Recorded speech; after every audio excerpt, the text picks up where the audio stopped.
But last time in this series, we looked at why French teams have struggled in Europe, focusing specifically on the idea that there hasn't been a French superclub until very recently, perhaps with PSG, and that this meant that no French team could have sustained European success. If you didn't watch it, then go and do so, the link is in the description. Whilst that argument does have some merit as we explored last time, it does not answer an important question.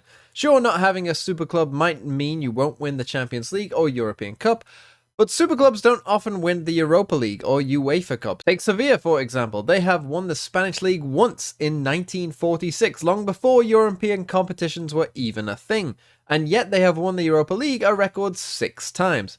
They are a successful club, no doubt, but a superclub? I don't think so. So why hasn't a French team done what Sevilla has? In fact, no French team has even won the Europa League once. This speaks to a much bigger issue than not just having a super club. This tells me that the league as a whole is weaker than the other big Western European nations.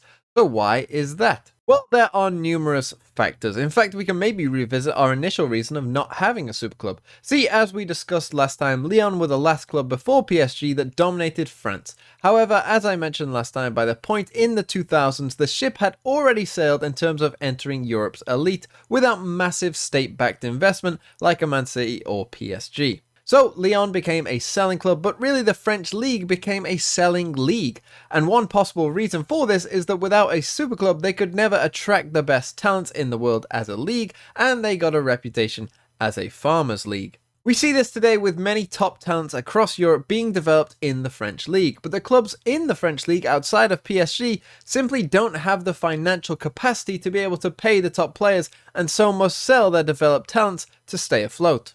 This lack of top talent also means that an international audience isn't as interested in the French league as it would be for others, like the Premier League for example, which in turn again reduces the overall financial capacity of the French teams.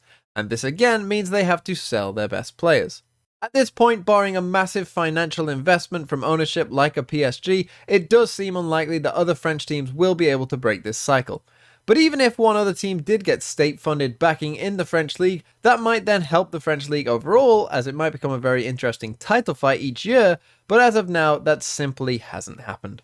But aside from that, there are other reasons as well, one of which has been brought up by others, and that is the fact the French league became professional very late on, in 1932. This is almost 50 years later than England, and it undoubtedly set the development of French football back as a whole behind those other European nations.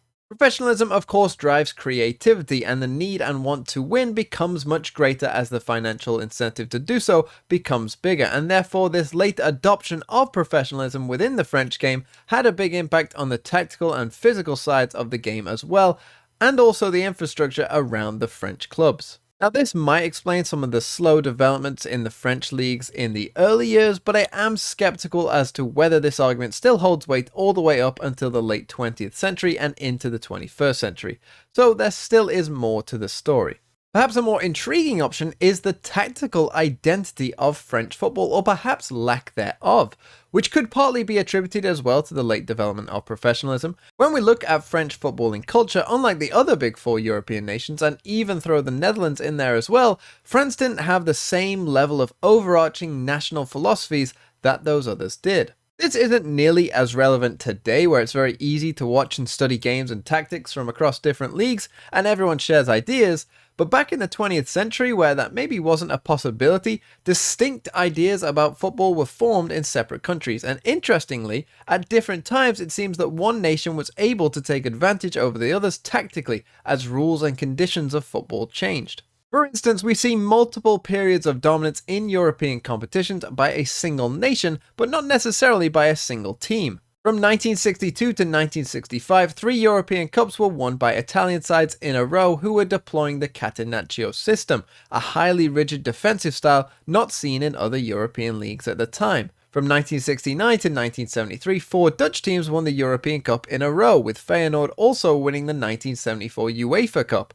They did this on the back of the development of total football, a possession short passing game that still heavily influences Dutch football today. Then from 1973 to 1976, Germany saw Bayern win 3 straight European Cups, Gladbach won the UEFA Cup, Magdeburg even won the Cup Winners' Cup, and West Germany also won the World Cup in 1974. They did this through their well-organized team play and understanding how to do everything as a team.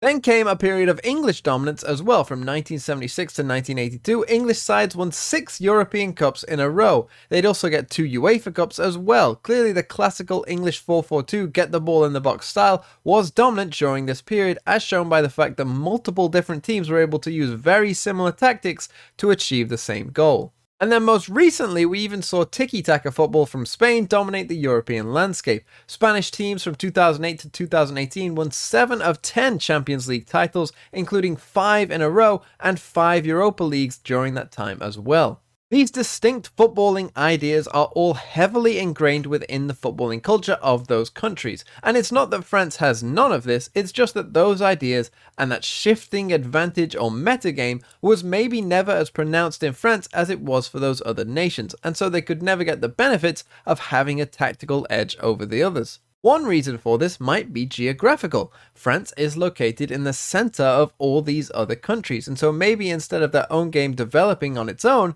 they ended up with a hybrid that maybe never saw them become masters of a particular style. And so these are just some of the reasons French football wasn't as successful in Europe as it could have been. Throw in some bad luck and bad decisions along the way, and you end up with a country that has severely underperformed on the European stage. But that was just a little bit of football history. Thanks for watching.